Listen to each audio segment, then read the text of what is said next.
नमस्कार दोस्तों, टारगेट सीकर में आप सभी का स्वागत है। आज हम आपके लिए 2011 की जनगणना लेके आए हैं। 2011 की जनगणना के साथ ही इसमें कुछ पुराने हिस्टोरिकल फैक्ट्स भी होंगे, ठीक है।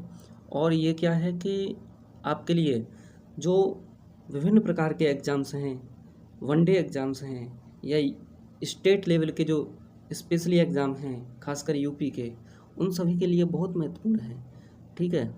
तो देखते हैं हमारे क्या फैक्ट्स हैं, और प्रत्येक फैक्ट को याद रखना है आपको, डाटा याद रखना है, सन याद रखनी है, नाम याद रखना है, ठीक है।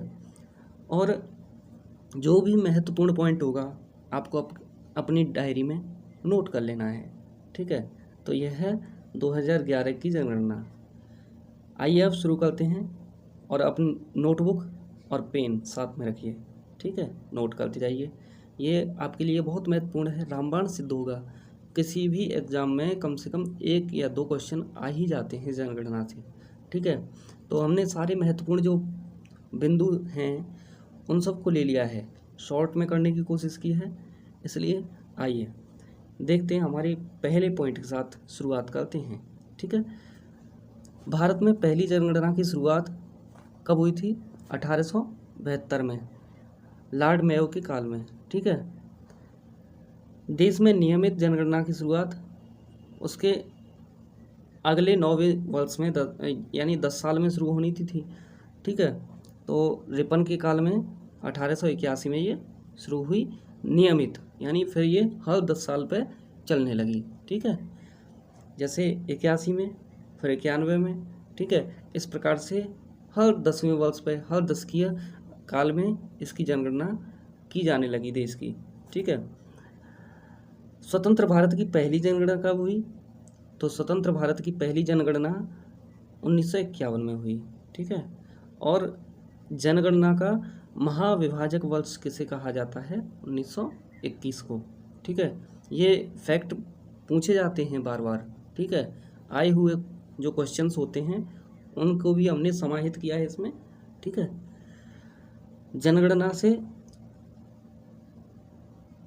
जनगणना से संबंधित अनुच्छेद क्या है? 246। ये यहाँ पर टाइपिंग मिस्टेक हो गई है, ठीक है।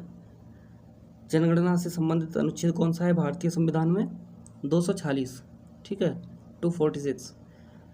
जनगणना विषयक जो अनुसूची है वो कौन सी है? 7वीं।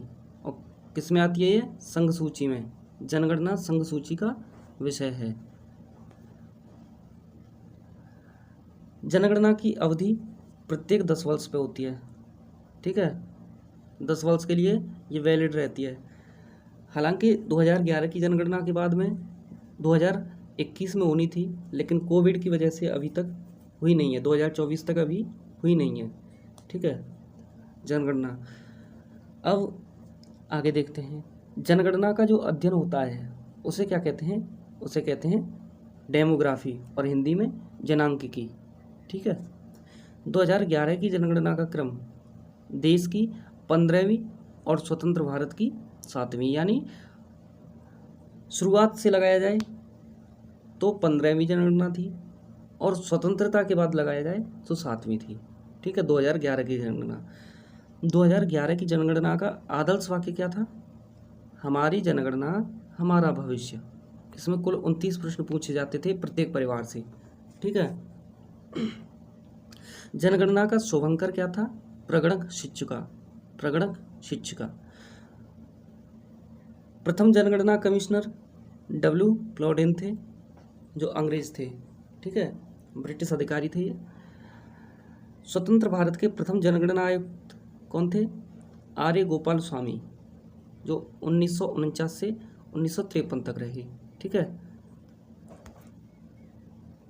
2011 की जनगणना आयुक्त कौन थे? C चंद्रमौली, ठीक है। पहली बार जाति आधारित जनगणना 1931 में की गई। विश्व जनसंख्या दिवस कब मनाया जाता है? 11 जुलाई को, जो अभी निकल के गया है। कुल जनसंख्या भारत की कितनी थी 2011 की जनगणना के अनुसार? 121.08 करोड़। हालांकि फिलहाल WHO के आंकड़ों के अनुसार कितनी हो गई है, 145 के करीब हो गई है, ठीक है, 145 करोड़। क्योंकि इतनी जनसंख्या पहले चीन के पास में थी, मतलब लगभग इतनी, लेकिन अब भारत जो है चीन से भी आगे निकल गया है। तो विश्व में प्रथम स्थान किसका गया है, भारत का। भारत के बाद में चीन है जनगणना में, ठीक है। भारत में विश्व जनसंख्या का भाग कितना रहता है, 17.5%, ठीक है। पुरुष जनसंख्या 62.32 करोड़, यानी 51.74% पुरुष रहते हैं। और महिलाओं की जनसंख्या कितनी है, 58.75 करोड़, यानी 58 करोड़ 75 लाख महिलाएं हैं और 62 करोड़ 32 लाख पुरुष हैं। महिलाओं का परसेंटेज देखा जाए तो 48.53% है, ठीक है। आइए अगला पॉइंट देखें, दशकीय वृद्धि दर कितनी रही इसकी, तो 17.7%, यानी इतनी एक दशक में जनसंख्या बढ़ गई। पहले जितनी थे, मान के चलिए पहले 100 थी, तो आगे कितनी हो गई, 117.7, या पहले 1000 थी तो उसमें 177 और जुड़ गई, ठीक है, यानी 1177 हो गए फिर वो, इस प्रकार से। कुल साक्षरता दर 73% है भारत की औसतन, ठीक है। पुरुष साक्षरता दर कितनी है, 80.9%, और महिला साक्षरता दर 64.6%, ठीक है। लिंगानुपात कितना है, तो 1000 पुरुषों पे 943 महिलाएं, तो लिंगानुपात कितना माना जाता है, 943, ठीक है, इतना है। जनसंख्या घनत्व कितना है भारत का, 2011 की जनगणना के अनुसार ही चल रहा है ये सब, तो ये जनघनत्व कितना है, 382 व्यक्ति प्रति वर्ग किलोमीटर, यानी 1 वर्ग किलोमीटर एरिया में कितने व्यक्ति रहते हैं औसतन, पूरे भारत में 382 व्यक्ति, ठीक है। सर्वाधिक लिंगानुपात केरल का है, यानी केरल में 1000 पुरुषों पे 1084 महिलाएं हैं। न्यूनतम लिंगानुपात हरियाणा का है, जहां पर 1000 पुरुषों पे 879 महिलाएं हैं, ठीक है। सर्वाधिक केंद्र शासित प्रदेश लिंगानुपात पांडिचेरी का है, ठीक है। न्यूनतम केंद्र शासित प्रदेश लिंगानुपात दमनदीव का है। सर्वाधिक जनसंख्या घनत्व बिहार का है, बिहार में 1 वर्ग किलोमीटर में कितने लोग रहते हैं, 1106 व्यक्ति औसतन, ठीक है। ये राज्य का है, केंद्र शासित प्रदेश का बताएंगे, ये है दिल्ली का, दिल्ली में कितना है वो भी बताएंगे, ठीक है, वो 11,000 के करीब है कुछ, ठीक है। न्यूनतम जनसंख्या घनत्व कितना है, अभी बताया था,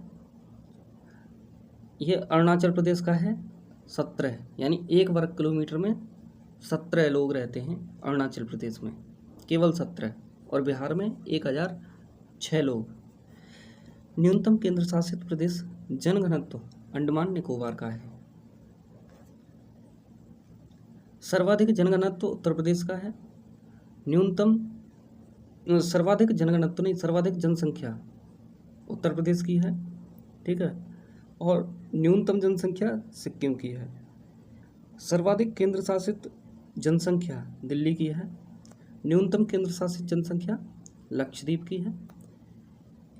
एकमात्र राज्य जहां जनसंख्या घटी है नागालैंड में, यानी 2001 से 2011 के बीच अगर जनगणना का आकलन किया जाए तो नागालैंड एकमात्र राज्य है जहां पहले जो जनसंख्या थी उससे कम हो गई है, ठीक है।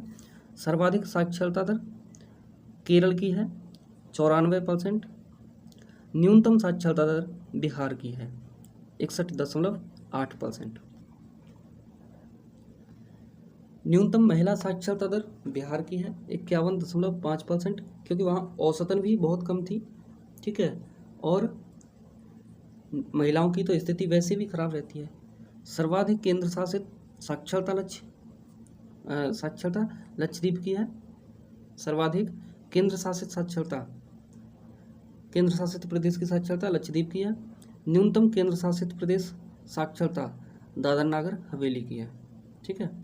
सबसे बड़ा जिला ठाणे महाराष्ट्र है और सबसे छोटा जिला दिबांग घाटी अरुणाचल प्रदेश।